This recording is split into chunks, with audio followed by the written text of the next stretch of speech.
বংমুয়ে blog day 26। আজকে আমরা শুরু করলাম আমাদের দিন 3 কিলোমিটার দৌড়ে। তারপরে আজকে একটা স্পেশাল ইভেন্ট ছিল, আজকে অজয়ের জন্মদিন ছিল। আজকে নয়, দুদিন আগে। তো আজকে অজয় আসলো, তো অজয়ের জন্মদিন উপলক্ষে আমরা কেক কেটে সেলিব্রেট করলাম। তো তারপরে আমরা শুরু করলাম আমাদের ট্রেনিং। আজকে ট্রেনিংয়ে মূল আমাদের উদ্দেশ্য ছিল কাউন্টার অ্যাটাক। তো প্যাড ওয়ার্কের ওপর আমরা বহু রাউন্ড কাউন্টার অ্যাটাক প্র্যাকটিস করলাম, বিভিন্ন রকম ড্রিল করেছি। এখানে একটা ড্রিল দেখানো হলো, তোমরা সেটা দেখো, তোমরা সেটা প্র্যাকটিসও করতে পারো বাড়িতে। কোনো কোয়ারিজ থাকলে জাস্ট ডিএম। তো তোমাদের সেই যে কোনো রকম কনফিউশন থাকলে সেটার উত্তর আমরা সাধ্যমতো দেওয়ার চেষ্টা করব।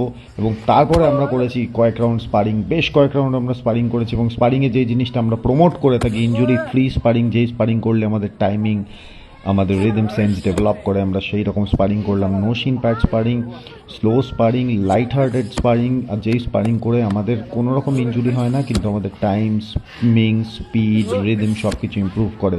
তো তোমরাও যখন স্পারিং করবে এভাবেই স্পারিং করার চেষ্টা করো। পার্টনারকে কম্পিটিটর ভেবে পার্টনারকে ইনজিওর করার চেষ্টা করো না। ইগোকে ম্যাটের বাইরে রেখে তারপরে জিমে আসো, স্পার করো। আর আমাদের সামনে ফাইট আছে এপ্রিল মাসের ডেট, টাইম, ভেনিউ আমরা শিগগিরই অ্যানাউন্স করে দেবো। তো stay strong, stay with us. Saudi crab.